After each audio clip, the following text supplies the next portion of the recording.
what's up guys? Babalik Aksyo TV guys. Ito guys, napakaganda ng laban ng Gilas Pilipinas over Iran. Ito guys, talagang napakaganda pero hindi pinayagan ni Justin Brown din yan na manalo ang Iran.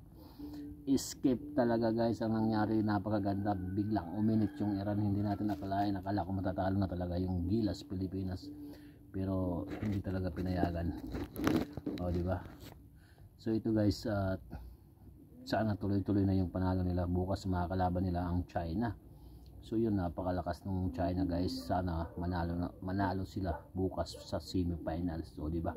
So yun guys, dahil kay Fajardo at Justin Brown sa mga crucial, at ito ang sipag ni Thompson, CJ Perez, kahit nakagaw sa kanilang bola pero nakaka-comeback talaga sila. Pero ang hindi natin inasahan yung umiyak ng Iran at yung comeback ng mga 3 points. Ang lupit talaga guys, yun talaga, bilog talaga ang bola. Pero guys, ito papanoorin natin dito ang ilan sa mga highlights kung paano inalaro. Napakatibay ni Fajardo sa ilalim. Tara guys, huwag natin paragalin, let's go. Gilas Pilipinas mga bro, muntik makaambakan ng Iran, may umiyak pa sa init ng laban. Quarterfinals na ng Asian Games, Gilas Pilipinas laban sa new era ng Team Iran. No more Haddadi mga bro matapos magretiro sa World Cup, pero mapapalaban pa din ang matindi dito ang Gilas. Same starting 5 ang gamit ni Coach Tim Con. Well, first quarter maagang nagbuhat ang import nating si Justin Brownlee. Kumana si Brownlee ng 9 points in just 4 minutes. 3 press ang ipinukul dyan ni JB na well rested kahapon nang hindi na pinasok nung second half kontra Qatar. Gandang fake naman ang ginawa dito ni Junmar mga bro, napatalo ng kalaban. Kaso nga lang, natamaan nga lang sa mata si Abay. Sipag naman ang dala ni Scary Thompson. Naggrabe ang effort makipagagawa ng rebound sa kalaban. Under 4 minutes, abante tayo ng 5 points matapos pumasok ang corner 3 points na to ni Scotty. Mula sa extra pass ni Abay na nakapagtala na ng 4 na assist sa first quarter. Maliban pa dyan mga bro, nangangalabaw sa ilalim si Junmar. Walang magawa ang big man ng Iran. Last 2 minutes, sayang tong hassle at love pass ni Thompson kay Brownlee. Pero after naman yan, kumana pa ng 5 points si JP. Dahilan kung bakit kontrolado ng Gilas ang 6 points sa opening quarter, 28-22.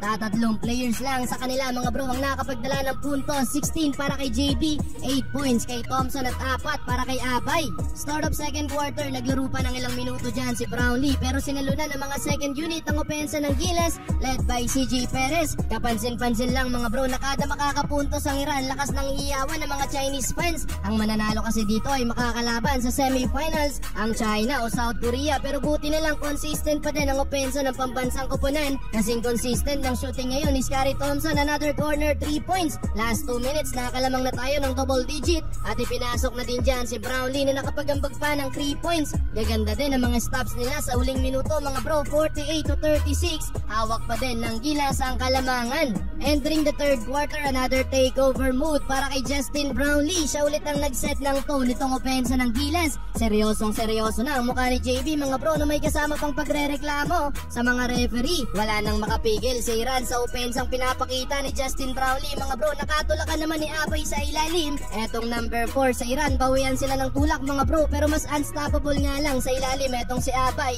at pinakitaan tuloy siya ng 100 dunk. Napaka-smooth lang ng galaw ni Abay mga bro. Pasok din etong 100 niya. Palubo na ng palubo ang lead ng Gilas mga bro. Under 4 minutes, abante na din tayo ng 20 puntos. Natapos ang third quarter mga bro, si score na 71-54. 34 points na para kay Justin Brownlee, 12 points para kay Junmar. Well, fourth and final quarter mga bro, hindi pa tapos ang laban. Biglang uminit ang opensa ng Iran kung saan sa loob lang ng 3 minutes kumana sila ng 16-2 run. Pasigaw-sigaw pa itong number 14 sa bench ng Iran. Under 4 minute mark mga bro, yung benteng lamang ng Gilas baba na lang bigla sa 2 points. Sa sobrang tindi ng laban mga bro, may umiyak na din sa bench ng Iran.